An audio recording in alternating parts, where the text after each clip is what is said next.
জনগণের রাজনীতি নাকি রাজনীতির জনগণ, রাজনীতির আয়নায় কতটা প্রতিফলন জনগণের, তাদের অবস্থান কোথায়, সেই হিসেবটি বুঝতে যমুনা টেলিভিশনের রাজনীতির এই আয়োজনে পুরো সময় আপনাদের সাথে আছি আমি রোকসানা আঞ্জুমান নিকোল।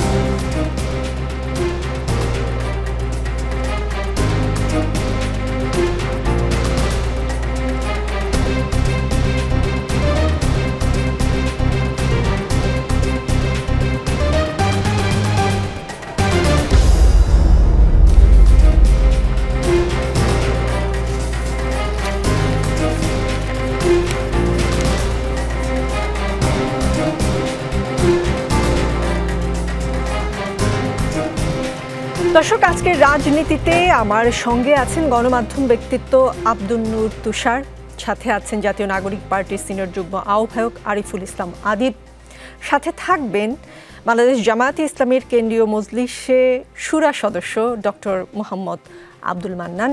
আমাদের সঙ্গে আছেন বিএনপি চেয়ারপারসনের পররাষ্ট্র বিষয়ক কমিটির বিশেষ সহকারী ডক্টর সাইমুম পারভেজ। ডক্টর সাইমুম পারভেজ প্রধান উপদেষ্টা ডক্টর মোহাম্মদ ইউনূসের সাথে সাক্ষাৎ করে তাঁর নেতৃত্বাধীন অন্তর্বর্তী সরকারকে এখন থেকে নিরপেক্ষ তত্ত্বাবধায়ক সরকারের ভূমিকা অবতীর্ণ হওয়ার পরামর্শ দিয়েছে বিএনপি।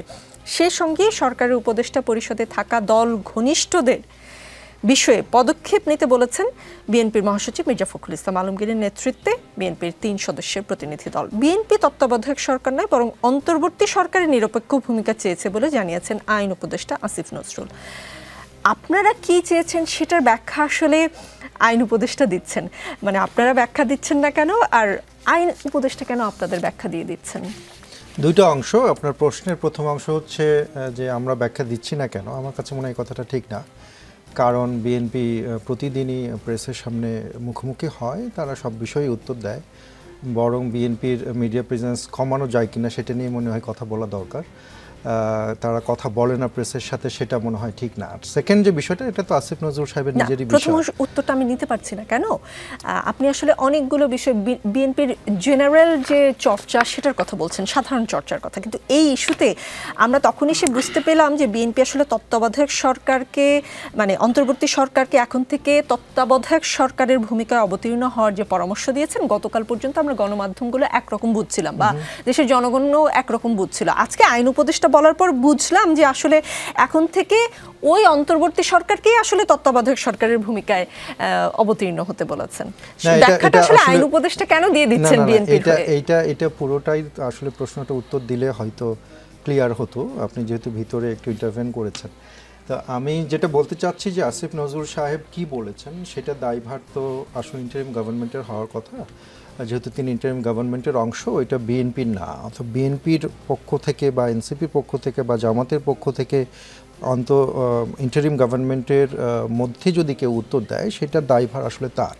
এখন আমি যেভাবে বিষয়টা দেখছি বা যেটা নিয়ে আসলে কথাটা আলোচনাটা শুরু হয়েছে, সেটা হচ্ছে যে আমরা দেখেছি যে বিভিন্ন সময় অন্তর্বর্তী সরকারের মধ্যে যারা ছাত্র উপদেষ্টা বা শিক্ষার্থী সেকশনটার প্রতিনিধিত্ব করে, এরকম আমরা যে দুজন উপদেষ্টা আমরা দেখেছি। একটা দল গঠন হয়েছে, যে দলটি 5ই আগস্টের পরে যারা যেসব শিক্ষার্থী সেখানে অংশগ্রহণ করেছিলেন তাদের প্রতিনিধি থেকেই হচ্ছে আমাদের এখানে উপদেষ্টা করা হয়েছে।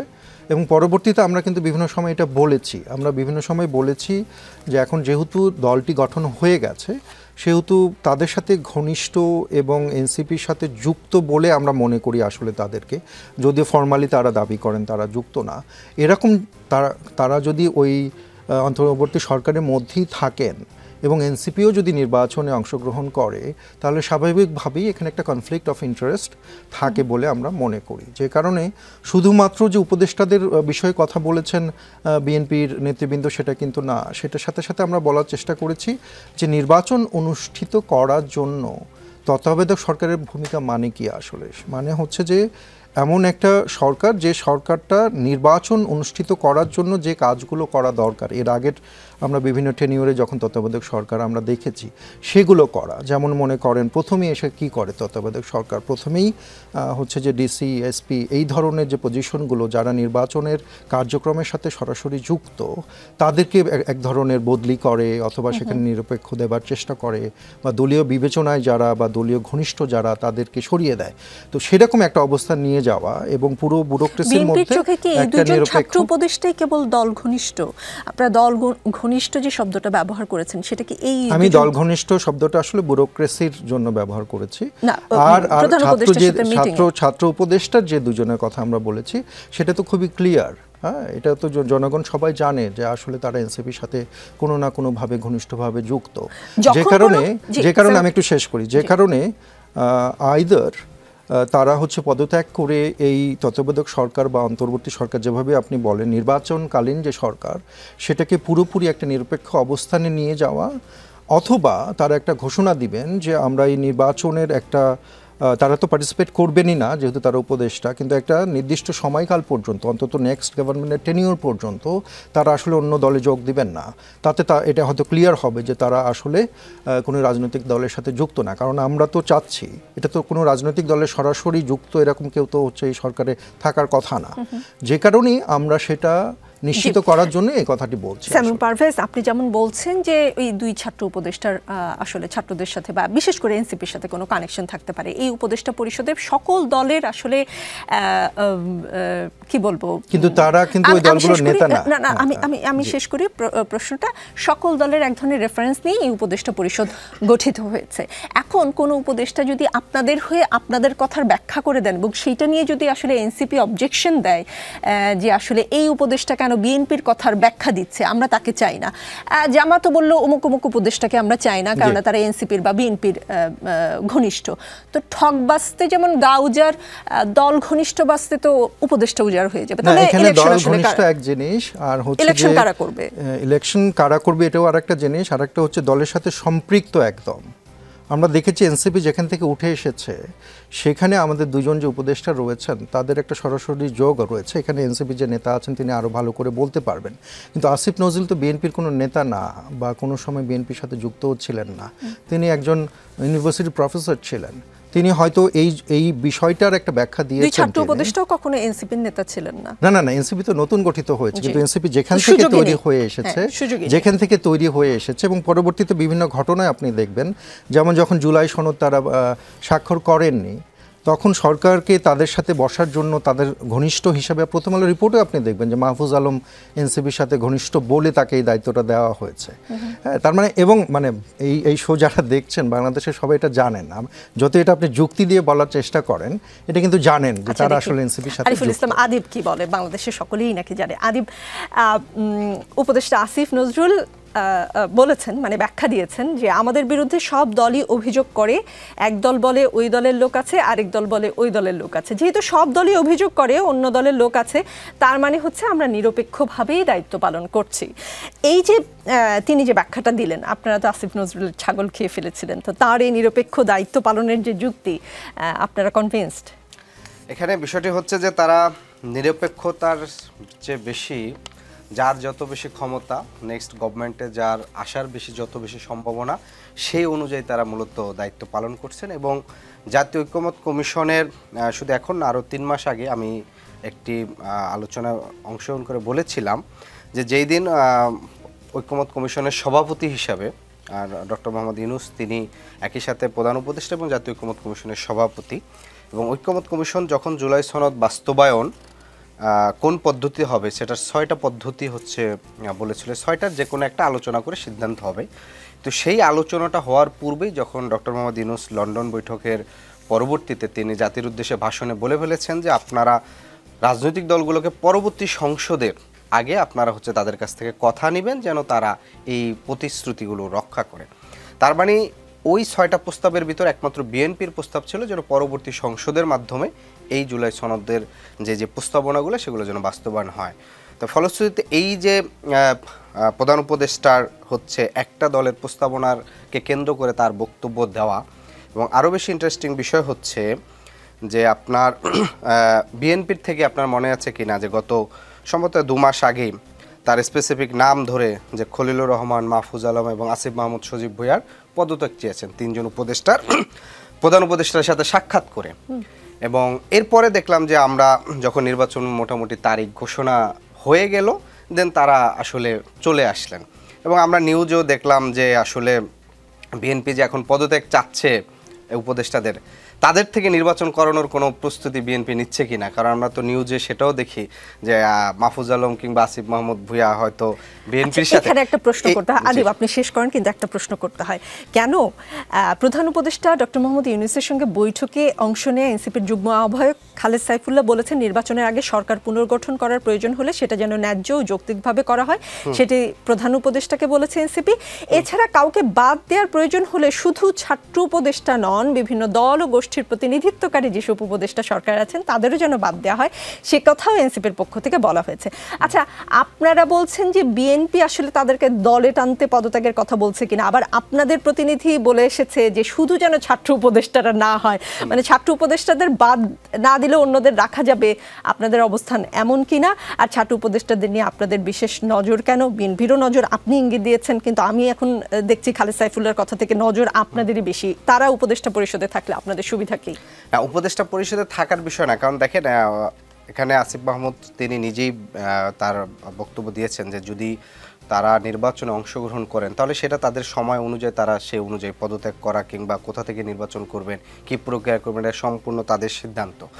দীর্ঘদিন তাদের সাথে আমাদের যেহেতু রাজনৈতিক লড়াইয়ের পথে আমরা একই সাথে ছিলাম, সেই ঘনিষ্ঠতার সূত্র ধরে মূলত বিএনপি এই অভিযোগটা করে থাকে। একই সাথে আবার আমরা দেখে থাকি যে ধরেন এই উপদেষ্টা প্যানেলের অনেক বিজ্ঞ উপদেষ্টারা পুরনো বন্ধুবান্ধব হিসাবে, পুরনো রাজনৈতিক এক সময় সহকর্মী হিসাবে তারা একসাথে আড্ডা দেয়, রাতে বসে গল্প করেন, কিন্তু সেই জায়গা থেকে শুধুমাত্র ঘনিষ্ঠতার অভিযোগ তোলা, মানে আমি বলছি বিএনপির লজিক থেকে, বিএনপি যদি শুধু এটাই বলে যে ঘনিষ্ঠতা, এখন ঘনিষ্ঠতা কিন্তু সবসময় একসাথে থাকলে বা একসাথে চললো মানে ওই রাজনৈতিক ওই জায়গার থেকেও না, ঘনিষ্ঠতা অন্যভাবে হইতে পারে, স্বার্থের কারণে ঘনিষ্ঠতা হইতে পারে, কারণ উপদেষ্টাদের অনেকে পরবর্তী ক্ষমতা কাঠামোতে কারা আসবেন সেইটার ভিত্তিতে তাদের সাথে ঘনিষ্ঠতা গড়ে উঠতে পারে, যেটা বিভিন্ন আচরণে অনেক সময় বোঝা যাচ্ছে। জি, ডক্টর মোহাম্মদ আব্দুল মান্নান প্রধান উপদেষ্টার সাথে বৈঠক শেষে জামায়াতে ইসলামীর নায়েবে আমির আব্দুল্লাহ মোহাম্মদ তাহের সাংবাদিকদের বলেছেন, আপনারা জানেন ইলেকশন কমিশনের সচিবালয়ের পুলিশ প্রশাসনে আজকে যেখানে 70-80% অফিসারই একটি দলের আনুগত্য করছেন, আমরা গেলে তারা বলেন যে প্রচণ্ড চাপ কোথায় থেকে, একটি দল থেকে আসছে, তারা বলেছে পুলিশেরও একই অবস্থা, তারপর আমাদের যে প্রসিকিউটর যারা হয়েছেন ওখানে 80% হচ্ছেন একটি বিশেষ দলের। মনে হচ্ছে তার কথা শুনে যে বিএনপিকে তিনি মিন করেছেন। অভ্যুত্থানের পর অনেকেই অভিযোগ করেছিল প্রশাসনে আওয়ামী লীগ সমর্থিতরাই রয়ে গেছে, এখন আপনারা বলছেন 70-80% বিএনপির লোক, কিন্তু বিভিন্ন মানে বিএনপি বিরোধীরা বিভিন্ন সময় অভিযোগ করেছে বিএনপি তো আসলে টেম্পু স্ট্যান্ড দখল করে, বাস স্ট্যান্ড দখল করে, প্রশাসন কবে দখল করলো? জি, আপনাকে ধন্যবাদ এবং যারা এখানে সহ আলোচক আছেন সবাইকে ধন্যবাদ জানাই। দেখেন, আপনি এটা জানেন এবং দেশবাসীও জানে, বাংলাদেশের এই 5ই আগস্টের পরে যখন একটা সরকার গঠনের প্রশ্ন আসলো তখন কিন্তু উপদেষ্টা পরিষদ গঠনের জন্য বিভিন্ন দলের থেকে মতামত চাওয়া হয়েছিল, ছাত্ররাও মতামত দিয়েছিল, সবাই দিয়েছিল। ঠিক একইভাবে এই উপদেষ্টা পরিষদ গঠন শপথের পরে যখন বিভিন্ন জায়গাকে ঢেলে সাজানো হচ্ছিল তখন কিন্তু বেছে বেছে বিভিন্ন জায়গা থেকে বিভিন্ন পদে লোকদেরকে পদায়ন করা হচ্ছিল। সেই পদায়নের দিক দিয়ে একবারে একজাক্টলি আপনি আমাদের নেতা ডাক্তার সৈয়দ আব্দুল্লাহ মোহাম্মদ তাহের যে ভাষাটা বলেছেন তিনি কিন্তু কয়েকটা জায়গা একবারে উল্লেখ করে বলেছেন, গড়ে কিন্তু সকল জায়গার কথা তিনি বলেন নাই। বিশেষ করে আমরা 5ই আগস্ট পরবর্তী সময়ে বিভিন্ন জায়গায় যে আইন শৃঙ্খলার অবনতি হয়েছে, দেশে দেখেছেন যে লালমনিরহাটে আমাদের থানার থেকে আসামি ছিনতাই হয়ে গিয়েছে, আরও অনেক জায়গায় বড় ধরনের সহিংসতা হয়েছে। মূলত প্রশাসন এক্সাম্পলারি কোনো পানিশমেন্ট বা কোনো ভূমিকা, কোনো রোল প্লে করতে পারে নাই। কেন? এই না পারার মূল কারণটা হচ্ছে যে একটা বড় দলের আনুকূল্যটাকে তারা একটু বড় করে দেখছে। এই জায়গা থেকে বিএনপির কথাই আমরা বলছি, এবং তারা মনে করে নিয়েছে যে আমার ভাই আদিব যেরকম বললেন যে আগামীতে বিএনপি ক্ষমতায় আসবে, সো দ্যাট আমরা যদি বিএনপির পক্ষে থাকি তাহলে আমাদের যে পূর্ববর্তী যে হিস্ট্রিগুলো আছে, আমরা এই 17 বছরে যারা যেখানে যতটুকু ইনভলভ ছিলাম সেগুলো কমপক্ষে কিছু মাফ করায় নিয়ে যেতে পারবো আর কি। ওই মাফ করানোর লাইনে যে তারা আরেকটু বেশি এগিয়ে আছে আর কি। তো এই জায়গায় আর বিএনপির পক্ষে একটা ভালো রোল তারা প্লে করতেছে। আপনি দেখেন বাংলাদেশের কোনো একটা জায়গায় অপরাধীদেরকে ধরার জন্য পুলিশ প্রশাসন কি ব্যবস্থা নিয়েছে, আমাদের কাছে এরকম কোনো তথ্য নাই যে এটা হয়েছে। আমি আরেকবার আপনাকে প্রশ্নটা করি, আমি মোটামুটি যে প্রশ্নটা করেছি তার খানিকটা আপনি উত্তর দিয়েছেন।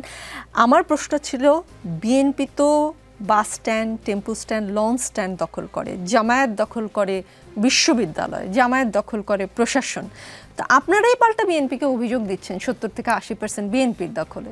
এখন যদি আপনি আপনার পয়েন্টেই ঠিক থাকেন, তো এই যে স্ট্যান্ড যতগুলো দখল করতে হয়, এই দখল ঠিক রাখার জন্য বহু টাইপের মানুষকে পুষতে হয়, আর এরাই হচ্ছে হ্যাঁ প্রশাসনকেও পুষতে হয়, প্লাস এই সমস্ত লোকরা অনেক ধরনের অকারেন্সের সাথে জড়িত, তাদেরকে এই প্রশাসন ধরে না। এর দ্বারাই বোঝা যায় যে তারা তাদের আনুকূল্যই দিচ্ছে। দ্বিতীয় হচ্ছে আদালতের জায়গাও কিন্তু আপনি দেখেন যেখানে মানে প্রসিকিউশনের বহু জায়গা রয়েছে যেখানে ব্যাপকভাবে সেখানে তাদেরকে ফ্যাসিলিটি দিয়ে দেওয়া হচ্ছে, যার কারণে এখানেও মানে অনেকেই কি পার পেয়ে যাচ্ছে, একটার প্রয়োজনে আরেকটা করছে। আচ্ছা, গতকালের বৈঠকে আপনারা কিছু উপদেষ্টা বিষয়ে আপত্তি জানিয়েছেন। আপনারা কি উপদেষ্টা পরিষদের নাম প্রস্তাব করেছিলেন? মানে কাদেরকে আপনারা চান না? কারণ আপনাদের প্রস্তাবেও কিন্তু উপদেষ্টা পরিষদে জায়গা পেয়েছে, তাদের বাদে বাকিদের রাখা যাবে না, বিষয়টা আমাদের প্রস্তাবে কোনো উপদেষ্টা হয়েছেন এটা আমরা জানি না, কিন্তু আমরা প্রস্তাব করেছি। কিন্তু কারা হয়েছেন আমাদের প্রস্তাবনা থেকে এটা সরকার বলতে পারবেন, যারা উপদেষ্টা পরিষদ গঠন করেছেন। প্রস্তাব তো দিয়েছেন? হ্যাঁ, প্রস্তাব তো আমরাও দিয়েছি। যেরকম আমি খুব খোলামেলাই বলি, আমাদের প্রস্তাবে আমার জানা মতে আসিফ নজরুল স্যারের নামও ছিল। তো সেটা তো বহু দলও দিয়েছে, সেটা এনসিপিও দিয়েছে, বিএনপিও দিয়েছে, আমি যতদূর জানি। তাহলে এরকম অনেকের প্রস্তাবনার সাথে কিন্তু মিল ছিল। তাৎক্ষণিক ভূমিকার কারণে সেই প্রস্তাবগুলো তো ছিলই, কিন্তু প্রস্তাবনার চেয়ে বড় কথা হচ্ছে কে কাকে প্রস্তাব দিল। হতে পারে আমার প্রস্তাবটা সুন্দর নাও হতে পারে, কিংবা মানে সিলেকশনটা ভালো নাও হতে পারে, আপনারটা ভালো হতে পারে, কিন্তু এই ক্ষেত্রে আমার প্রশ্ন হচ্ছে এই বিগত এক বছরের কর্মকাণ্ডকে জাস্টিফাই করে কারোর ব্যাপারে কথা বলা উচিত। জি, ডক্টর মোহাম্মদ আব্দুল মান্নান, আপনার কাছ থেকে একটা ইনফরমেশন পেলাম, আপনারা মানে জামায়াত এবং বিএনপি দুজনেই ডক্টর আসিফ নজরুলের নাম প্রস্তাব করেছে। কাজেই আমি যতদূর কাজেই উপদেষ্টা পরিষদ থেকে আর কেউ বাদ পড়লেও তিনি অন্তত বাদ পড়ছেন না বলে আপাত দৃষ্টিতে মনে হচ্ছে। আব্দুল নূর তুষার, গত 28 সেপ্টেম্বর উপদেষ্টা মাহফুজ আলম বলেছিলেন, 2 মাস ধরে আমি অনিশ্চয়তার মধ্যে আছি যে আমি কখন নেমে যাই। নিজ এলাকার নামে বড় অঙ্কের বরাদ্দ নিয়ে তীব্র সমালোচনার মুখে পড়েছিলেন উপদেষ্টা আসিফ মাহমুদ সজীব ভুঁইয়া। 14 আগস্ট বলেছিলেন তফসিল ঘোষণার আগেই তিনি পদত্যাগ করবেন। আজ দেশের শীর্ষ একটি গণমাধ্যম দায়িত্বশীল সূত্রের বরাত দিয়ে বলেছে যে ছাত্র প্রতিনিধিদের কেউ না কেউ উপদেষ্টা পরিষদের শেষ পর্যন্ত থাকুক, এটা চান ছাত্র উপদেষ্টারা। তারা মনে করেন না থাকলে উপদেষ্টা পরিষদেরই কেউ তাদের বিরুদ্ধে ষড়যন্ত্র করতে পারে। গেল দুদিন বিএনপি, জামাত, এনসিপি 3 দল প্রধান উপদেষ্টার সাথে দেখা করে উপদেষ্টা পরিষদে থাকা দল ঘনিষ্ঠদের বিষয়ে একরকম বিচার দিয়ে এসেছে, পদক্ষেপ নিতে বলেছে। গণমাধ্যমের দায়িত্বশীল সূত্র যদি সত্য হয়, তাহলে এখন উপদেষ্টারাও আসলে উপদেষ্টাদের বিরুদ্ধে ষড়যন্ত্রের অভিযোগ করছেন। এই যে এত অনাস্থা লইয়া এই উপদেষ্টা পরিষদ কেমন করিয়া একটি ঐতিহাসিক নির্বাচন উপহার দিবেন? আমি একটা লেম যোগ করি, সেটা হচ্ছে অবস্থা এরকম দাঁড়িয়েছে যে যিনি ইন্টারিম তিনি কেয়ারটেকার হবেন। এটা অনেকটা ছায়াছবিতে আপনি দেখবেন যে নায়ক নায়িকা হচ্ছে মূল নাচ গান করে আর আইটেম ড্যান্সার এসে শুধু আইটেমের সময় নাচে। তো মূল নায়ক নায়িকাকে এখন আইটেম ড্যান্সার হতে বলা হচ্ছে আর কি, যে আপনি সিনেমার একটা অংশে শুধু আইটেম নাচবেন। তো আমি আরও একটা বিষয় আপনার সাথে একমত, আসিফ ভাই আমার ধারণা তার ব্যাপারে সবাই একমত হবেন, কেননা বাকিরা তো আসিফ ভাইয়ের ছাত্র, 2টি দল তাকে মনোনয়ন দিয়েছে আর বাকিরা তো ছাত্রই, ফলে আসিফ ভাই বিতর্কের ঊর্ধ্বে বলে আমরা ধারণা করছি। কিন্তু যে সমস্যাটি দেখা দিয়েছে সেটি হচ্ছে, একটু আগে আমার ছোট ভাই একটা অভিযোগ করেছে যে লন্ডন বৈঠকের পরে জুলাই সনদ পরবর্তী সংসদ বাস্তবায়ন করবে, এই কথাটা উঠেছে। কিন্তু জুলাই সনদ তো পরবর্তী সংসদই বাস্তবায়ন করবে নিশ্চয়ই। এই জুলাই সনদে যে 84টি প্রস্তাব রয়েছে বা অঙ্গীকার, সেই অঙ্গীকার যদি এরাই বাস্তবায়ন করে তারপরে যাবেন চিন্তা করেন, তাহলে তো ইনশাআল্লাহ শেখ হাসিনা বলেছিলেন 2041, এদের তো 2051 সালে যেতে হবে, তো সেটা তো আসলে সম্ভব না। ফলে জুলাই সনদ সকলে অঙ্গীকার করবে এবং সেটা পরবর্তী একাধিক সংসদ বাস্তবায়ন করবে। যদি আগামী 5 বছরে না হয় তার পরের সংসদ এটা বাস্তবায়ন করবে, এটাই আমাদের ধারণা। এরপর হচ্ছে যে আরেকটি বিষয় এসেছে যে হয়তো কিছু ঘনিষ্ঠতা আছে, পুরনো ঘনিষ্ঠতা, বন্ধু একসাথে পড়াশোনা করেছে, সেই জন্যই ছাত্র উপদেষ্টাদের বিরুদ্ধে অভিযোগ উঠছে। কিন্তু ঘনিষ্ঠতার এই বিষয়টি যদি আমরা উপেক্ষা করি, তাহলে একই ধরনের ঘনিষ্ঠতার অভিযোগে কিন্তু অনেককে দোষর বলা হচ্ছে। এমন কি হবে বাংলাদেশে যে কারো কোনো আওয়ামী লীগের বন্ধু নাই বা কোনো দিন ছিল না, এবং আওয়ামী লীগ করেছে বলে কি বন্ধুত্ব ধ্বংস করে দিয়েছে? সেরকম না। কিন্তু আমরা দেখেছি এরকম প্রচুর ট্যাগিং হয়েছে, যেখানে আমি আমার মেডিকেল কলেজের বড় আপার সাথে একটি চিত্র প্রদর্শনীতে দাঁড়িয়ে ছবি তুলেছি, আমাকে বলা হয়েছে আমি দোষর, বলা হচ্ছে সফট আওয়ামী লীগ। আপনার এই অনুষ্ঠানের মধ্যে একজন বলেছিলেন। তাহলে একজন ঘনিষ্ঠতা থাকলে, বন্ধুত্ব থাকলে সে হয়ে যাবে দোষর, আর অন্যদের সাথে বন্ধুত্বজনিত ঘনিষ্ঠতা থাকলে সে পক্ষপাতদুষ্ট হবে না? এটা তো অযৌক্তিক, এটা স্ববিরোধী। এই কারণেই বিএনপি আমার ধারণায় অভিযোগটা করেছে যে দল ঘনিষ্ঠ উপদেষ্টা, যাদের বাড়িতে সন্ধ্যার সময় অনেকে গিয়ে মানে এক ধরনের বন্ধুত্বপূর্ণ আড্ডা দেন, এবং সবচাইতে নিরপেক্ষ উপদেষ্টা যিনি তার ছাগল এনে খেয়ে ফেলেন, তো সেই রকম একটি ঘটনা ঘটলে তো আসলে সেই উপদেষ্টার বিরুদ্ধে অভিযোগ আসতে পারে। কারণ উনি একে তো বন্ধু বান্ধবদেরকে আপ্যায়ন করছেন, অন্যদিকে অন্য উপদেষ্টা ছাগল সহ আপ্যায়ন করছেন। তো এইটা তো একটা বিষয়, এবং এইসব কারণে এই সন্দেহ জাগ্রত হয়েছে। সন্দেহ কিন্তু ধীরে ধীরে জাগ্রত হয়, এটা কিন্তু একদিনে জাগে না। এবং এই সন্দেহ সৃষ্টি করার জন্য আমাদের একটু আগে মান্নান ভাই যেটা বলেছেন যে থানা থেকে আসামি ছিনতাই করে নিয়ে যাওয়া হয়েছে, কিন্তু থানাতে যার নামে মামলা নাই তাকে আসামি করতে বাধ্য করা হয়েছে। অতএব আমার একটু জানার ইচ্ছা যে তারা যখন আপত্তি করেছিলেন, তারা কি স্বরাষ্ট্র উপদেষ্টার বিরুদ্ধে আপত্তি করেছেন? কারণ এটা তো স্বরাষ্ট্র উপদেষ্টার দায়িত্ব। আইন শৃঙ্খলা পরিস্থিতি যদি উন্নতি করা না যায়, তাহলে তিনি ব্যর্থ হয়েছেন, এবং এতদিন ধরে যিনি ব্যর্থ হচ্ছেন তিনি কি নির্বাচনের সময় এই উপদেষ্টা পদে থাকবেন কিনা?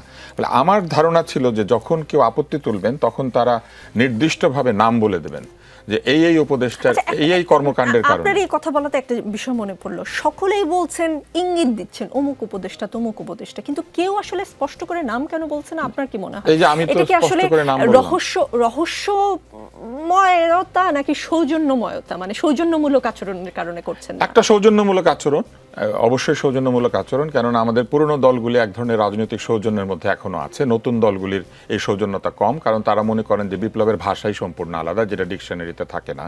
কিন্তু অন্যান্য জায়গাতে এখনো যেহেতু বহুদিনের রাজনৈতিক অভ্যাস, আমাদের পুরনো দলগুলি এখন এক ধরনের রাজনৈতিক শিষ্টাচার তারা বজায় রাখেন কথাবার্তার মধ্যে। কিন্তু আরেকটি হচ্ছে, এরা নিশ্চিত না যে কাকে বাদ দিতে বলবেন আর প্রধান উপদেষ্টা কাকে বাদ দিবেন, কেননা প্রধান উপদেষ্টা কিন্তু শোনেন, কিন্তু শেষ পর্যন্ত নিজের যেটা মনে হয় সেটাই করেন। কারণ এটাও তার দীর্ঘদিনের যে কর্পোরেট প্রতিষ্ঠান পরিচালনার অভ্যাস, সেইখান থেকে এসেছে। কর্পোরেট লিডাররা সাধারণত তাদের সমস্ত কর্মচারী থেকে শুরু করে বোর্ডের মেম্বার সবার কথা শোনেন, কিন্তু শেষ পর্যন্ত সিদ্ধান্তটা তিনি নেন। ফলে আমার ধারণা যে রাজনৈতিক দলগুলি চিন্তিত যে আমরা একজনকে বাদ দিতে বললাম, সে থেকে গেল, আর অন্যরা বাদ পড়লো, তখন তো যে থেকে গেল সে জেনে যাবে যে ও তোমরাই আমাকে বাদ দিতে চেয়েছিলে। যেমন প্রশাসনের রদবদল তিনিই করবেন, প্রশাসনের রদবদল নিয়ে আমার মন্তব্য আছে। জি, ফিরে এসে তাহলে জানবো যে উপদেষ্টা পরিষদ না হয় সংস্কার বা পুনর্গঠন করা গেল, কিন্তু প্রশাসনে যে ভাগাভাগি হয়েছে তা কি করে নিরপেক্ষ হবে সেটা নিশ্চয়ই শুনবো। রাজনীতিতে বিরতি বলে কিছু নেই, একটু পরে ফিরছি।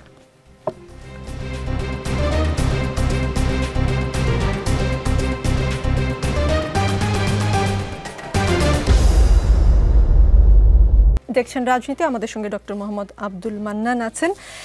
নিউ ইয়র্কে জামায়াত ইসলামীর আমির ডাক্তার শফিকুর রহমান বলেছেন, শুধু ৭১ নয়, ১৯৪৭ সাল থেকে এ পর্যন্ত জামায়াত ইসলামীর দ্বারা কেউ যদি কোনো কষ্ট পান, কারো যদি কোনো ক্ষতি হয়ে থাকে, আমি সব ব্যক্তি ও সংগঠনের পক্ষে নিঃশর্তে ক্ষমা চাই, আপনারা আমাদের ক্ষমা করে দেবেন। আবারও যদি সবাই তো কষ্ট নাও পেতে পারে, অনেকে তো খুশিও থাকতে পারে। যারা যারা কষ্ট পেয়েছেন সবাইকে মিন করেছেন। আপনি কষ্ট নাও পেতে পারেন, উনি কষ্ট পেতে পারেন, তাহলে উনি ক্ষমা করলেই তো হলো। দেশবাসীর কাছে ক্ষমা চেয়েছেন।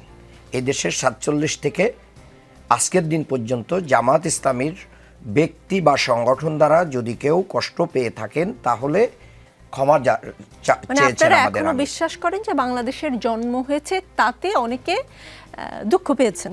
মানে আপনার যুক্তি অনুযায়ী? আমরা তা মনে করি না। বাংলাদেশের জন্মটাকে তো আমরা ওয়েলকাম করেছি। বাংলাদেশের 71-এর পরে আমরা এটাকে তো বাংলাদেশ জিন্দাবাদ বলেছি, এবং বাংলাদেশ জন্মের যে মূল স্পিরিট, যে মিশন এবং ভিশন, এটাকে ধারণ করেই আমরা বাংলাদেশে আছি। ব্যাখ্যা করবেন যে অনেকে তো কষ্ট নাও পেতে পারে। হ্যাঁ, বাংলাদেশের যে আদালত, সর্বোচ্চ আদালত, বাংলাদেশ জামায়াত ইসলামীর আমাদের সম্প্রতি মুক্তি পাওয়া সর্বশেষ যুদ্ধাপরাধ বিচারে যিনি মুক্তি পেয়েছিলেন এটিএম আজহারুল ইসলাম, তাকে নির্দোষ প্রমাণ করেছেন। তিনি অগ্নিসংযোগ করেন নাই, হত্যা করেন নাই, তারপরে ধর্ষণ করেন নাই। এই যে অভিযোগগুলো তারপরে দেয়া হয়েছিল এগুলো সম্পূর্ণ বানোয়াট, মিথ্যা এবং সাজানো। তার দ্বারা প্রমাণিত হয়েছে বাংলাদেশ জামাত ইসলামের একটা পলিটিক্যাল স্ট্যান্ড ছিল সে সময়, বাট আমাদের নেতৃবৃন্দ সেই সময় এই জাতীয় অন্যায়ের সাথে, অপরাধের সাথে সংযুক্ত ছিল না, নাম্বার 1। নাম্বার 2 হচ্ছে ওই সময় যাদেরকে বাছাই করে দালাল আইনে নিক্ষিপ্ত করা হয়েছিল তাদের ভিতরেও আমাদের কোনো নেতৃবৃন্দের নাম ছিল না। পরবর্তীতে যে আওয়ামী লীগের আমলে যখন এসে রাজাকারের তালিকা তৈরি করা হলো, সেখানে বেশি দেখা গেল আওয়ামী লীগের লোক, বিএনপির লোক, তারপরে অনেক পরে এসে আমরা। এবং বিভিন্ন সময় বাংলাদেশের রাজনীতিতে এই যারা একবারে ওই সময় মানে ঘোষিত এবং বিভিন্ন জায়গায় তাদের নাম লেখা ছিল রাজাকার হিসেবে, তাদেরকে রাষ্ট্রীয় বড় বড় পদে পদায়ন করেছেন বাংলাদেশে। তাহলে বোঝা যাচ্ছে যে এখানে শুধু বিষয়টা এরকম না। ওই সময় বাংলাদেশে 71-এ আপনার নিজামে ইসলাম পার্টি অনেক বড় রোল প্লে করেছিল, তাদের নাম এখানে কিন্তু আসে নাই। তার মানে 71 পরবর্তী বাংলাদেশের রাজনীতিতে জামাত ইসলামী তার আদর্শ দিয়ে যখন রাইজিং পজিশনে চলে যাচ্ছে, সেটাকে থামানোর জন্যই মূলত এটা করা হচ্ছে।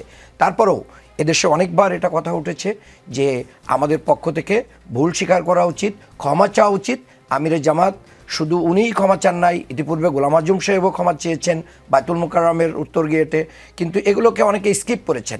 আজকে আরও সর্বশেষ আজকেও এটা বলেছেন। এটার মাধ্যম দিয়ে আমি মনে করি যে এই ইস্যুগুলো আমাদের সমাপ্তি হওয়া উচিত, বারবার পিছনে না যেয়ে দেশকে এগিয়ে নিয়ে যাওয়া উচিত। আপনি যে যুক্তিগুলো দিয়েছেন সেগুলো নিশ্চয়ই বাকি অতিথিদের পাল্টা কিছু যুক্তি আছে, মানে আমি এটা নিয়ে আর আগাচ্ছি না। কিন্তু এনসিপির মুখ্য সমন্বয়ক নাসিরউদ্দিন পাটোয়ারির কথা একটু বলছি। তিনি বলেছেন জামাতের রাষ্ট্র ক্ষমতা যাওয়ার প্রশ্নই আসে না। কেন তা মনে করছেন তার ব্যাখ্যায় তিনি লেখেন, দলটির রাজনৈতিক দর্শন ও অতীত আচরণ বাংলাদেশের স্বাধীনতা, মানচিত্র ও জাতীয় চেতনার পন্থী। তারা যতবার ইতিহাসের মঞ্চে ফিরে আসতে চেয়েছে ততবারই জনগণের অন্তর থেকে প্রতিধ্বনি উঠেছে, এই দেশকে আর অন্ধকারে ফেরানো যাবে না। তিনি বলেছেন বাংলাদেশের স্বাধীনতা আন্দোলনের ইতিহাস তুলে ধরে যে কথাগুলো তিনি বলেছেন যে মাটিতে শহীদের রক্ত মিশে আছে, যে আকাশে মুক্তিযুদ্ধের আহ্বান ধ্বনিত হয়েছিল, সেই বাংলাদেশে বিভাজনের রাজনীতি কখনোই স্থান পাবে না। যদি দিয়ে ক্ষমা চেয়ে যে আকাশে মুক্তিযুদ্ধের আহ্বান ধ্বনিত হয়েছিল, যে মাটিতে শহীদের রক্ত মিশে আছে, সেখানে রাষ্ট্র ক্ষমতায় কি করে যাবেন? আপনাকে ধন্যবাদ। এবং আমি নাসিরউদ্দিন পাটোয়ারিকেও তার অবস্থান ব্যক্ত করার জন্য, ক্লিয়ার অবস্থান ব্যক্ত করার জন্য ধন্যবাদ জানাই। আমরা তো গণতন্ত্রে বিশ্বাসী, আমরা ফ্রি, ফেয়ার, ক্রেডিবল ইলেকশনে বিশ্বাসী। জনগণের পরে ছেড়ে দেন, জনগণ যদি দাঁড়িপাল্লা মার্কায় জামাতের প্রার্থীদেরকে ভোট দিয়ে জিতিয়ে দেয়, তা আপনি কেন জনগণের বিরুদ্ধে যে নিজে নিজে একটা জেহাদ ঘোষণা করবেন? এটা তো কোনো প্রয়োজন নেই। আব্দুল নূর তুষার, ডাক্তার শফিকুর রহমান নিউ ইয়র্কে যেটা বলেছেন যে এই ক্ষমা আমরা কমপক্ষে 3 বার চেয়েছি। গোলাম আজম চেয়েছেন, মতিউর রহমান নিজামী চেয়েছেন, আমিও চেয়েছি। কিছুদিন আগে এটিএম আজহারুল ইসলাম যখন কারামুক্ত হলেন তখন আমি বলেছি শুধু 71 নয়, 47 সাল থেকে শুরু করে জামায়াতের দ্বারা কারো যদি ক্ষতি হয়ে থাকে তাহলে নিঃশর্ত ক্ষমা চাই। জামায়াতের আমির বলেছেন আজকের দিন পর্যন্ত আমরা ভুল করিনি, এই কথা বলবো কিভাবে? আমরা মানুষ, আমাদের 100টির মধ্যে 99টি সিদ্ধান্ত সঠিক, একটি তো ব্যাঠিক হতে পারে। সেই ব্যাঠিক সিদ্ধান্তের কারণে আমার জাতির তো কোনো ক্ষতি হতে পারে, সেক্ষেত্রে আমার মাফ চাইতে অসুবিধা কোথায়? এখন মাফ চাওয়ার পরে বলে এই ভাষায় চাইলে হবে না, ওই ভাষায় চাইতে হবে, বিনা শর্তে মাফ চাইলাম, কোনো শর্ত দিলাম না, তারপর আর বাকি থাকে কোথায়? জামায়াত কি বাংলাদেশের মানুষের কাছে এবার ক্ষমা পাবে কিনা? ক্ষমা পাবে কি পাবে না এটা তো আসলে একটা সমষ্টিগত সিদ্ধান্ত। তবে ওনার বক্তৃতায় উনি একটা চমৎকার যুক্তি দিয়েছেন। পুরো বক্তৃতাটা তো কেউ উল্লেখ করছে না, আমার ওনার বক্তৃতা ভালোই লাগে। খুবই নম্র ভদ্র মানুষ, এমনকি অসুস্থ যখন হয়ে যান তখনও তিনি বক্তৃতা বন্ধ করেন না। তো উনি বলেছেন যে তখন পাকিস্তান ছিল এবং তারা পাকিস্তান রক্ষা করতে চেয়েছিলেন এবং পাকিস্তান রক্ষার জন্য তারা পাকিস্তানকে সমর্থন করেছিলেন, কিন্তু পরে 14ই ডিসেম্বর 15ই ডিসেম্বর পর্যন্ত বাংলাদেশে তো মানে তদানীন্তন পূর্ব পাকিস্তানে তো পাকিস্তানের পতাকাও উড়েছে, আওয়ামী লীগের বহু লোক পাকিস্তানি সরকারের বেতন নিয়েছেন, উনি এগুলাও ওই বক্তৃতায় বলেছেন। কিন্তু বিষয়টা হলো 47 থেকে 71 পর্যন্ত যে ক্ষমা, সেই ক্ষমার মধ্যে কি শুধু এই পূর্ব পাকিস্তানের, যেটা পরে বাংলাদেশ হয়েছে, শুধু আমরাই আছি, নাকি পশ্চিম পাকিস্তানের 47 থেকে 71 পর্যন্ত যে পাকিস্তানকে তারা টেকাতে চেয়েছিলেন তাদের কাছেও ক্ষমা চাইছেন?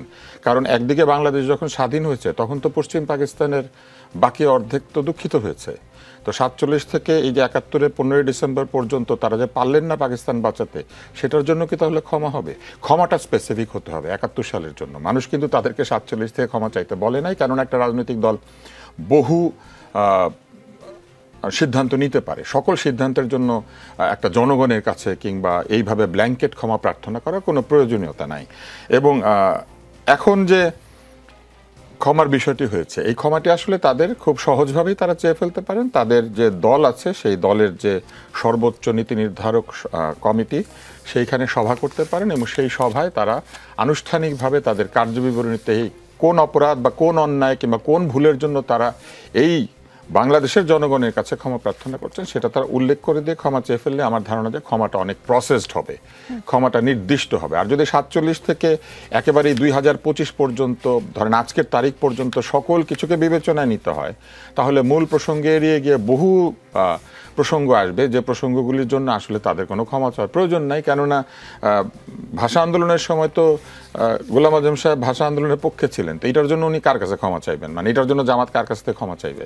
তাই সেটা তো চাইবে না, তাই না? কারণ সেটার জন্য তাদের ক্ষমা চাওয়ার কোনো দরকার নাই। ফলে 47 থেকে এই যে 71 পর্যন্ত ভাষা আন্দোলনের সময় নিশ্চয়ই সেই সময়ের যে মুসলিম লীগ সরকার, তারা নিশ্চয়ই অনেক দুঃখ পেয়েছিলেন। তো কেউ যদি দুঃখ পেয়ে থাকেন, ব্যাপারটা সেরকম না। সেই সময় যারা গুলি চালিয়েছিল আমাদের রফিক সালাম, বরকত জব্বারের শরীরে, কিংবা আসাদের রক্তাক্ত সার যারা তৈরি করেছিল, হ্যাঁ, কিংবা আগরতলা ষড়যন্ত্র মামলার সময় সার্জেন্ট জহুরুল হককে যারা হত্যা করেছিল, তাদের কাছে কি তাদের ক্ষমা চাওয়ার দরকার আছে? কোনো তো দরকার নাই। ফলে 47 থেকে 71 নয়, বরং তাদের একটি নির্দিষ্ট কারণ, যে কারণে তাদেরকে সবাই চাপ দিয়ে থাকে, আমি মনে করি যে সেই কারণে তাদের এই ক্ষমাটি স্পেসিফিক্যালি চাইলে আমার ধারণা যে একটা রিকনসিলিয়েশন সবসময় আমরা মনে করি যে রিকনসিলিয়েশনের জায়গায় যাওয়া যেতে পারে। কেননা সারা জীবন মানুষ ঘৃণা, বিদ্বেষ, যুদ্ধংদেহী মনোভাব অথবা এক ধরনের প্রবল বৈরিতার মধ্যে থাকতে পারে না এবং অনন্তকাল এই বৈরিতা চলতে পারে না।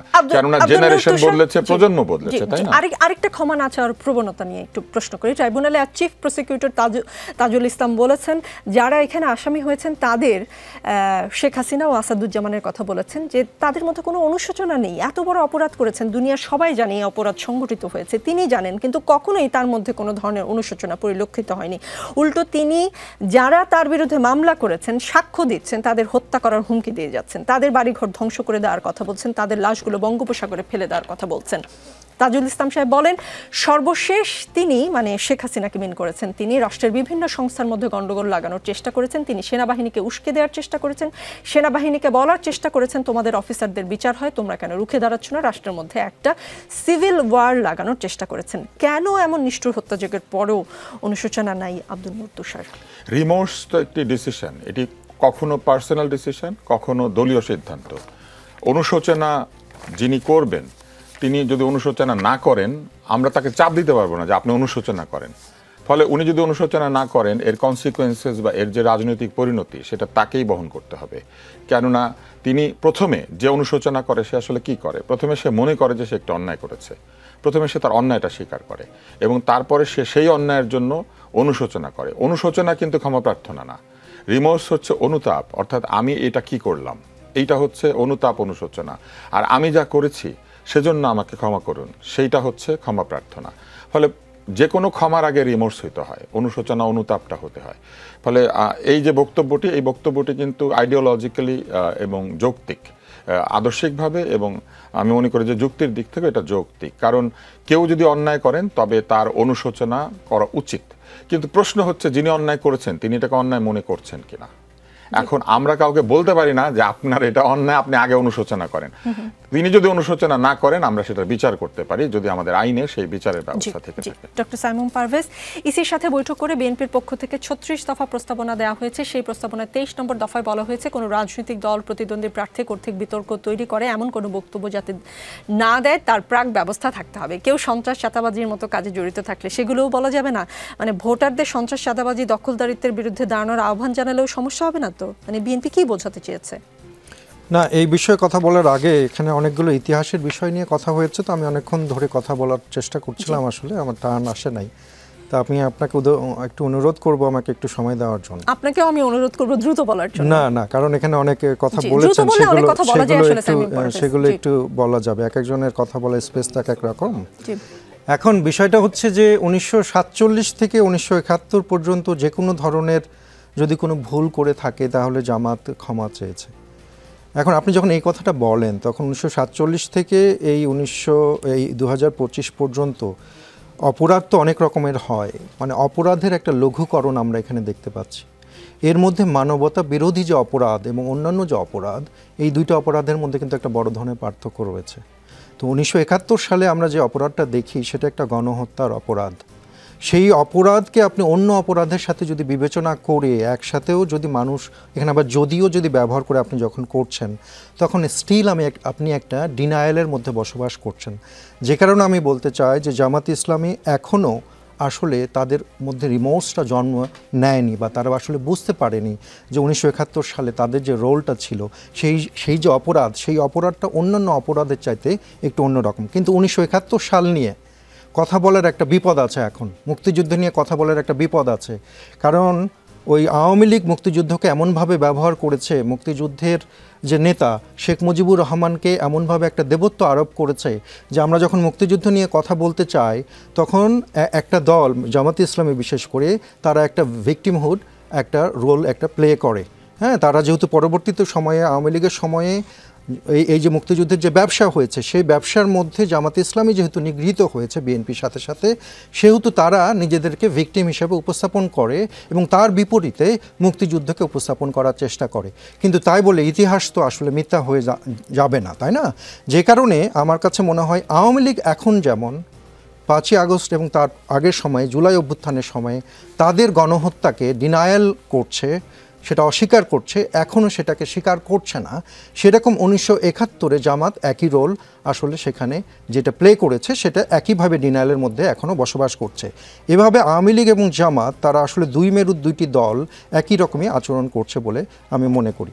আর আপনি যে কথাটা বললেন আমার কাছে মনে হয় যে এই বিষয়টা আসলে এইভাবে দেখা আসলে উচিত না। অবশ্যই যে কোনো ধরনের সমালোচনা, অপরাধ সেগুলো করলে সেগুলো তো রিপারকাশন আসবে। আমার কাছে মনে হয় না সেটা 23 নম্বর দফায় আপনারা বলেছেন সেটা কি বলেছি আমি, আপনি আবার বলেন একটু দফাটা আমি যদি একটু সময় লাগবে তার মাঝখানে আরেকটা প্রশ্ন করে আমি একটু আপনি উত্তর দিতে থাকতে থাকতে আমি খুঁজে বের করব। মনোনয়ন প্রত্যাশী বিএনপি নেতারা তো একটি ফোন কলের অপেক্ষা। এ পর্যন্ত কতজন লন্ডন থেকে ফোন কল পেয়েছেন? এই ফোন কলই কি চূড়ান্ত সিদ্ধান্ত কিনা কে ধানের শীষ নিয়ে আগামী নির্বাচনে লড়বে? হ্যাঁ, এখানে ফোন কল কিন্তু অনেক রকম ফোন কল হচ্ছে। হ্যাঁ, এগুলো যাদেরকে মনোনয়ন দেওয়া হবে না তাদের কাছেও ফোন কল আসছে। হ্যাঁ, যাদেরকে হচ্ছে মনোনয়ন দেওয়ার জন্য কাজ করতে বলা হচ্ছে কিন্তু এখনও মনোনয়ন চূড়ান্ত হয়নি তাদেরকেও ফোন দেওয়া হচ্ছে। এবং আপনি জানেন যে তারেক রহমান আমাদের যে অ্যাক্টিং চেয়ারম্যান রয়েছেন তিনি কিন্তু তাদের তৃণমূল যে কর্মীরা রয়েছে তাদের সাথে একটা নিয়মিত ফোন কলে যোগাযোগ রাখেন এবং জুম কলে একটা যোগাযোগ রাখেন। সেহেতু যতক্ষণ পর্যন্ত না এটা আমাদের স্ট্যান্ডিং কমিটি এবং আমাদের যে নির্বাচনী কমিটি, যেটা স্ট্যান্ডিং কমিটি যেটা তারাই নির্বাচনী কমিটির মেম্বার হন, তারা যতক্ষণ পর্যন্ত না এটা অ্যাপ্রুভ করছেন আমাদের মনোনয়ন যাদেরকে দেওয়া হবে সেই লিস্ট, ততক্ষণ পর্যন্তকে আমরা এটা চূড়ান্ত বলতে পারছি না। তো যে কারণে ইনফর্মালি তো অনেক কথাই বলবেন, দলের মধ্যে অনেক কথা হবে, যে কারণে আমাদের সেই পর্যায় পর্যন্ত আমাদের অপেক্ষা করা দরকার। ফোন কল পেলেই আমি নমিনেশন পেয়ে গেছি এটা ভাবার না, কারণ ফোন কল করেও আমি এটা খুবই নিশ্চিত যে আমাদের অ্যাক্টিং চেয়ারম্যান এটা বলছেন না যে আপনাকে চূড়ান্তভাবে করা হয়েছে, আপনাকে বলছে আপনাকে কাজ করতে বলা হয়েছে, তাই না? যেটা 23 নম্বরে বলেছে এই 36 দফার মধ্যে কোনো রাজনৈতিক দল প্রতিদ্বন্দ্বী প্রার্থী কর্তৃক বিতর্ক তৈরি করে এমন কোনো বক্তব্য যাতে না দেয় তার প্রাক ব্যবস্থা থাকতে হবে, ইসির প্রতি রিকোয়েস্ট। এটা ব্যাখ্যা না এটা আমার কাছে এটা মনে হয় না যে তারা এইরকম মেন করেছেন যে আসলে এক রাজনৈতিক দল আর এক রাজনৈতিক দলের বিরুদ্ধে কথা বলতে পারবেন। এটা তো অ্যাবসার্ড, অবশ্যই কথা বলবেন, এটাই তো গণতন্ত্রের সৌন্দর্য। একজন আরেকজনের বিরুদ্ধে কথা বলবেন। আজকে এনসিপি আমাদের বিরুদ্ধে এতদিন ধরে কথা বলেছে, এখন জামাত ইসলামের বিরুদ্ধে কথা বলছে। আমাদের বিরুদ্ধে যখন এনসিপি কথা বলতে বলতে এমন একটা অবস্থানে নিয়ে গিয়েছিলেন যে জামাত সেটা সুফল ভোগ করেছে, এখন এনসিপির বাক্যবান যখন জামাত টের পাচ্ছেন তারা বুঝতে পারছেন এনসিপি আসলে কি। তো এইরকম যে এগুলো হচ্ছে গণতন্ত্রের সৌন্দর্য। একটা দল আর একটা দলের প্রতি একটু বাক্যবান নিক্ষেপ করবেন, এটা কোনো সমস্যা না। কিন্তু সবচাইতে গুরুত্বপূর্ণ যে বিষয়টা সেটা হচ্ছে যে আমাদের এই রাজনৈতিক কালচার তৈরি হয়েছে কিনা যে আমরা সমস্যা সমাধানের জন্য একত্রে বসতে পারি, এক টেবিলে বসতে পারি এবং আলোচনার ভিত্তিতে সমাধানের দিকে যেতে পারি। 5ই আগস্টের পরে আমার কাছে মনে হয় এরকম একটা পরিস্থিতি বাংলাদেশে তৈরি হয়েছে যেটা প্রশংসার যোগ্য। জি, আরিফুল ইসলাম আদিব, প্রধান উপদেষ্টার সাথে বৈঠকের পর যমুনার সামনে ব্রিফিংয়ে এনসিপির আহ্বায়ক নাহিদ ইসলাম বলেছেন, রাষ্ট্রপতি নন, আদেশ জারি করতে হবে প্রধান উপদেষ্টাকে। এর কারণ হিসেবে তিনি বলেছেন, জুলাই গণ অভ্যুত্থানের জনগণের যে সার্বভৌম ক্ষমতা, সেটার একমাত্র বৈধতা অধ্যাপক ইউনূসেরই আছে, সেটা রাষ্ট্রপতি নেই। অন্যদিকে বিএনপির স্থায়ী কমিটির সদস্য সালাউদ্দিন আহমদ বলেছেন, প্রধান উপদেষ্টাকে সাংবিধানিক আদেশ জারি করার প্রস্তাব দেয়া আবেগতাড়িত। সরকার এখানে শুধু প্রজ্ঞাপন জারি করতে পারে, রাষ্ট্র আবেগের উপর চলে না। তবুও প্রস্তাবকে স্বাগত জানায় বিএনপি। রাষ্ট্র কি আবেগ দিয়ে চলবে নাকি আদিব? রাষ্ট্র আবেগ দ্বারা যেভাবে চলে না এটা যেমন সত্য, ঠিক একই সাথে রাষ্ট্র আবার অনেক সময় দলগুলো তার স্বার্থের অনুপাতে চলে। যেমন আজকে যেভাবে বিএনপি যুদ্ধাপরাধ, মানবতা বিরোধী অপরাধ, স্বাধীনতা বিরোধী অবস্থান, নানা বিষয় নিয়ে বলছে, ঠিক একইভাবে বিএনপি পাওয়ারে যাওয়ার জন্য সেই যুদ্ধাপরাধীদের বিষয়ে এসে তাদের সাথে একসাথে জোটবদ্ধ ছিল, 22 বছর ক্ষমতায় ছিল। ফলশ্রুতিতে বাংলাদেশের রাজনীতিতে জামাতের যে পজিশন, যে ক্ষমা চাওয়া, ক্ষমা না চাওয়া, এই যে পজিশনগুলো, এগুলো ডিপেন্ড করে যে জামাতকে কখন প্রয়োজন হচ্ছে, কখন প্রয়োজন হচ্ছে না, যেটা বিএনপি জায়গা থেকে। এবং শুধু সেটাই না, যে ধরেন এই দীর্ঘদিন মানে এই জায়গা থেকে বিএনপির থেকে একটা ন্যারেটিভ এস্টাবলিশ করার চেষ্টা করছিল যে জামাত এনসিপি বা এনসিপি জামাত। আবার জামাত সহ ডানপন্থী ব্লকের যারা ছিল তারাও এই ধরনের একটা ট্যাগিং করার ট্যাগিং করার চেষ্টা করছে না। এইটা যে জুলাই সনদের আগে এনসিপি জামাত ছিল, এটা বিএনপির ন্যারেটিভ, এটা সাধারণ মানুষের ন্যারেটিভ না। কারণ যেহেতু রাষ্ট্রের অনেকগুলো এস্টাবলিশমেন্ট এখন পর্যন্ত বিএনপির এবং জামাত তাদেরই সর্বোচ্চ মানে বিদ্যমান দলগুলোর মধ্যে জায়গাটা আছে, ফলশ্রুতিতে তারা এই এস্টাবলিশমেন্টটা এবং ন্যারেটিভটা তারা ইজিলি এস্টাবলিশ করতে পারে আর কি। তো ফলশ্রুতিতে উনি যে বিষয়টি বলছেন যে রাষ্ট্র আবেগের জায়গা না, আমরা তো এই অভ্যুত্থানের পরপরই আমরা বলেছিলাম যে রাষ্ট্রপতির পদত্যাগ এবং অপসারণের বিষয়, এবং এটা নিয়ে আমরা মুভমেন্টও করেছি। সেখানে আমরা দেখেছিলাম যে বিদ্যমান রাজনৈতিক দলগুলো, বিশেষ করে বিএনপির সেই জায়গায় একটা বড় ধরনের ভেটো ছিল, এবং তারা এটা নানা ধরনের বিষয় বলে যে রাষ্ট্র আনস্টেবল হবে, রাষ্ট্রের সংহতি নষ্ট হবে, এই বিষয়গুলো দিয়ে তারা সরে গেছেন। এবং একই সাথে পরবর্তীতে অন্য যে দাবিগুলো ছিল আওয়ামী লীগের সাংগঠনিক কার্যক্রম স্থগিতর বিষয়, সেই বিষয়েও কিছুটা শিথিলতা বা বক্তব্য দিয়ে না দিয়ে মাঝামাঝি জায়গা ছিল। তো ফলশ্রুতিতে বিষয়টা রাষ্ট্র যেভাবে আবেগ দিয়ে একেবারে চলে না, আবার একইভাবে রাষ্ট্র সম্পূর্ণভাবে স্বার্থ দ্বারাও চলতে পারে না, সেই জায়গাটিও দেখা উচিত। আদিব, আপনি বলেছেন যে জামাত এনসিপি এটা বিএনপির ন্যারেটিভ। একটা এক্সাম্পল দিয়ে আপনার কাছে একটু জানতে চাই। জামাত ইসলামের সেক্রেটারি জেনারেল অধ্যাপক গোলাম পারওয়ার আপনাদের উদ্দেশ্য করে বলেছেন, তোমরা নতুন ছাত্রদের দল, জামাত ইসলামের সঙ্গে পাল্লা দিতে গেলে তোমাদের আরও বহুদূর যেতে হবে, জন্ম নিয়ে বাপের সঙ্গে পাল্লা দিও না। তার এই কথায় আপনাদের রাজনৈতিক সহকর্মীরা বেশ খেপেছেন। কিন্তু খেপলেন যে নাহিদ ইসলাম আপনাদের দলনেতা, তাকে জামায়াত গ্রুমিং করেছে, তাকে জামায়াতই তৈরি করেছে, ও আমাদের ছেলে, ও আমাদেরই গড়ে দেওয়া। 5ই আগস্টের আগে জেলে থাকা অবস্থায় ডাক্তার সাখাওয়াত হোসেন সায়ন্তকে জামায়াত নেতা আব্দুল্লাহ মোহাম্মদ তাহের এ কথাই বলেছিলেন। তো নাহিদকে যদি জামায়াত গ্রুমিং করে, তারা তো আপনাদের বাপ দাবি করতেই পারে নাকি? না, এটার বিষয় যেটা হচ্ছে, আমি এই অ্যান্সারটি আরও একটি গণমাধ্যমে দিয়েছি। সেটি হচ্ছে যে ধরেন জামাত যখন এখানকার রাজনীতি করতে পারেননি, কিংবা রাজনৈতিক মূলধারার রাজনীতিতে অপ্রাসঙ্গিক ছিলেন, তখন হিস্ট্রির যে গুরুত্বপূর্ণ সন্তান বা হিস্ট্রির যারা গুরুত্বপূর্ণ নায়কের ভূমিকা ছিলেন, তাদেরকে তাদের দলের কর্মী কিংবা তাদের সাবেক কর্মী বলে এই প্রচারণাটা তাদের মধ্যে থাকে। কারণটা হচ্ছে তাদের না 5ই আগস্ট না, আপনি বলে এটা শুধু এখন না, আপনি 18 সালের কোটা সংস্কার আন্দোলন দেখেন, তাদের প্রচারণা আপনি দেখেন। এই 5ই আগস্টের পরে তারা কি প্রচারণা করছে, আমির হামজা থেকে শুরু করে বক্তব্যে 152 জন সমন্বয়কের ভিতরে 8 জন শিবিরের। অথচ যখন এই সমন্বয়কদের নামে যখন ব্লেম আসতে শুরু করলো যে সমন্বয়করা নানা জায়গায় অসঙ্গতিমূলক কাজ করছে, তখন তিনি বলছেন যে না, শিবিরের সমন্বয়করা ভালো, বাকি সমন্বয়করা এনসিপি। তাহলে এই যে ধরেন আপনার ন্যারেটিভ, মানে তখন কেন 102 জন এই প্রোপাগান্ডাটা তারা ছড়িয়েছে? কারণ ছড়িয়েছে যে দেশের মানুষ সমন্বয়কদের মাধ্যমে এই আন্দোলনের নেতৃত্বের তারা অংশগ্রহণ করছে, তখন তাদের এইটা পক্ষে ছিল যে হ্যাঁ 102 জন প্রচার করলে জামাতের পলিটিক্যালি এখানে প্রাসঙ্গিকতা বেশি হবে। এই কারণে তারা নানাভাবে এই বক্তব্যগুলো আসলে দিয়ে থাকে। জি, আব্দুল নূর তুষার, মামলায় পলাতক আসামিরা জাতীয় সংসদ নির্বাচনে প্রতিদ্বন্দ্বিতা করতে পারবেন না এমন বিধান যুক্ত করে নির্বাচন সংক্রান্ত আইন গণপ্রতিনিধিত্ব আদেশ সংশোধনের মানে আরপিও সংশোধনের খসড়া অনুমোদন করেছে অন্তর্বর্তী সরকারের উপদেষ্টা পরিষদ। যারা পালিয়ে আছে তারা নির্বাচনে লড়বেন কিভাবে? মানে পলাতক আসামি মানেই কি অপরাধী? আর পলাতক আসামিরা নির্বাচনে অংশ নিয়ে জিতে যেতে পারে, এরকম কোনো আশঙ্কা থেকে এটা করেছে? মানে কেন এই আরপিওতে এটা আসলে তারা অনেকভাবে তারা ভাবছেন, অনেক কল্পনা করছেন, অতি কল্পনা, যে পালিয়ে থেকেও কেউ নির্বাচন করবে, তারপরে অভিযুক্ত হলেও কেউ নির্বাচন করবে, ফলে তারা যতভাবে পারেন আসলে দরজা বন্ধ করার চেষ্টা করছেন।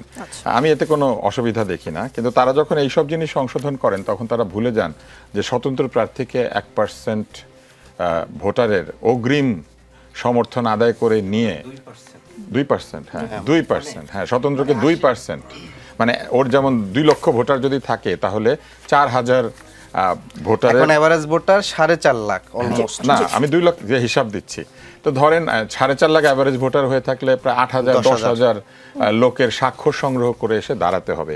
একদিকে তারা পলাতকদেরকে নির্বাচন করতে দিবেন না, যারা এখানে আছেন যাদের কোনো দল নাই তাদেরকেও নির্বাচন করতে দিবেন না, কারণ এই 8,000 10,000 ভোটার আইডি কার্ড নাম্বার সহ জোগাড় করে তাদেরকে দিয়ে সমর্থন এনে এবং তারপরে র্যান্ডম চয়েস, র্যান্ডম সিলেকশনে রিটার্নিং অফিসার ফোন করতে থাকে এবং জানতে চাইতে থাকে যে তারা আদৌ সমর্থন দিয়েছিলেন কিনা। অনেকে ভয়ের চোটে তখন বলে না স্যার দেই নাই, অনেককে গিয়ে এটাও বলে যে মানে এলাকার যারা অন্য দলের লোকজন যে তুই দিছিস কিন্তু এরপরে যদি হ্যাঁ বলিস তারপরে তোর খবর আছে।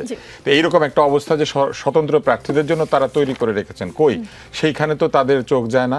আমি মনে করি আগে তাদের এই আইনটা বদলানো দরকার ছিল। স্বতন্ত্র প্রার্থী স্বতন্ত্র দাঁড়াবেন কারণ তার কোনো দল নাই অথবা কোনো দলের আদর্শের সঙ্গে তিনি নিজেকে যুক্ত মনে করেন না, আর তিনি যে জামানত দিবেন সেই জামানত বাজেয়াপ্ত হলে তিনি শূন্য ভোট পেলে তার যে লজ্জা সেটা তিনি নেবেন। এত কি দায় পড়েছে নির্বাচন কমিশনের যে জামানত নষ্ট হবে, অথচ এই যে 10-12 হাজার ভোট সংগ্রহ করার জন্য তাকে যে পয়সা খরচ করতে হয়, অন্তত একটা রিক্সা ভাড়া করলেও কত টাকা লাগবে আপনি চিন্তা করে দেখেন। সেই ব্যয়টা সে আগেই করাচ্ছে একজনকে যে কিনা হয়তো নির্বাচনে দাঁড়াতে পারবে না ভোট সংগ্রহ করতে না পারার কারণে। এটা সম্পূর্ণভাবে মানুষের নাগরিক অধিকারের হস্তক্ষেপ করা। আর যে কথাটা এই আলোচনায় হচ্ছিল যে মামলায় পলাতক ছাড়াও একটু আগে একটা আলোচনা হচ্ছিল যে এই 80% বিভিন্ন জায়গাতে কর্মকর্তা একটি বিশেষ দলের। তো এই যে আমি যদি এখন বলি যে 80% চিকিৎসক নিয়োগ বদলি বাণিজ্য হয়েছে, এটাও একটা বিশেষ দলের। এবং আমাদের স্বাস্থ্য সংস্কার কমিশন যখন কথা বলেছে, আমি বলবো না যে ওনারা যেমন বিশেষ দল বলেছেন, হ্যাঁ সবই বিশেষ দল। হ্যাঁ, তো এখন বিশেষ বিশেষ দলের বিশেষ বিশেষ জায়গাতে পদায়ন হয়েছে। একজন মেডিকেল সিস্টেমে যে ডিজি, তাকে বসতেই দেয় না চেয়ারে, মানে উনি নিযুক্ত হওয়ার পরে বেশ কিছুদিন স্বাস্থ্য উপদেষ্টার পাশে বসে অফিস করে তারপর ওনাকে চলে যেতে হয়েছে। এরকম যে একটা অবস্থা তৈরি করা হয়েছিল, এটা কিন্তু এখন না, একেবারে বিপ্লবের পর। তখন তারা এইসব চাপগুলি কেন দিয়েছিলেন? তার মানে তারা প্রশাসনের দলীয়করণ করতে সকলেই চেষ্টা করেছেন। তার মানে পাটোয়ারি সাহেব যে বলেছিলেন যে গনিমতের মালের মতো সবাই ভাগ করে নিয়েছে, সেটার কিছুটা আপনার কথা থেকে পাচ্ছি। শেষের দিকে আমি একদম ডক্টর সাইমন পারভেজ, আরপিও সংশোধনের এই খসড়া অনুমোদনে আরও বলা হয়েছে নির্বাচনী জোট হলেও প্রার্থীদের নিজ দলের প্রতি জাতীয় নির্বাচনের প্রতিযোগিতা করতে হবে। সেইটা আপনাদের জন্য কোনো সমস্যা কিনা, না ভোট ফেরত আসছে সেটাও একটু করে বলবেন ছোট করে। তবে আপনার কাছে যে আমার মূল প্রশ্ন, কিশোরগঞ্জের সাবেক বিএনপি নেতা ও আইনজীবী ফয়জুল করিম আওয়ামী লীগে যোগ দেওয়ার ঘোষণা দিয়েছেন। বুধবার সামাজিক যোগাযোগ মাধ্যমে ফেসবুকে এক ভিডিও বার্তায় তিনি এই তথ্য জানান এবং তারপরে আওয়ামী লীগের স্থানীয় নেতাকর্মীরা ফেসবুকে তার দলে যোগদানের খবর প্রচার করেন। এটা নিয়ে বেশ আলোচনা চলছে, বিএনপির রিঅ্যাকশন কি? ফয়জুল করিমকে সেটা আমি জানি না, কিন্তু আমি এই নিউজটি আমার চোখে পড়েছে। এখানে বিষয়টা শুধু এটা বিএনপি সমস্যা বলে আমি মনে করি। ফয়জুল করিম হচ্ছে, আমি বুঝতে পেরেছি ওটা যেই হোক, তুমি হচ্ছে ডিস্ট্রিক্ট লেভেল মনে হয় একটা নেতা, কিন্তু এটা শুধুমাত্র বিএনপি সমস্যা না। যদি আমরা এটা শুধুমাত্র বিএনপি সমস্যা হিসাবে বিবেচনা করি তাহলে আমরা ফ্যাসিস্ট শেখ হাসিনা সরকারকে আবার ফিরিয়ে আনার জন্য তোড়জোড় হবে সামনে। এই সমস্যাটা আসলে পুরো বাংলাদেশেরই ডেমোক্রেসি বা গণতন্ত্রের পক্ষের যে শক্তিগুলো রয়েছে, সেটা এনসিপি হোক, জামাত ইসলামী, এখন তাদেরকে গণতান্ত্রিক বলছেন, বিএনপি, এই প্রত্যেকটা দলেরই এটা একটা সমস্যা। এই দলের সমস্যা কেন? কারণ 5ই আগস্টের পরে আমরা শেখ হাসিনা কোশ্চেন এবং আওয়ামী লীগ কোশ্চেন, এই দুইটা কোশ্চেন আমরা আসলে সলভ করতে পারি নাই।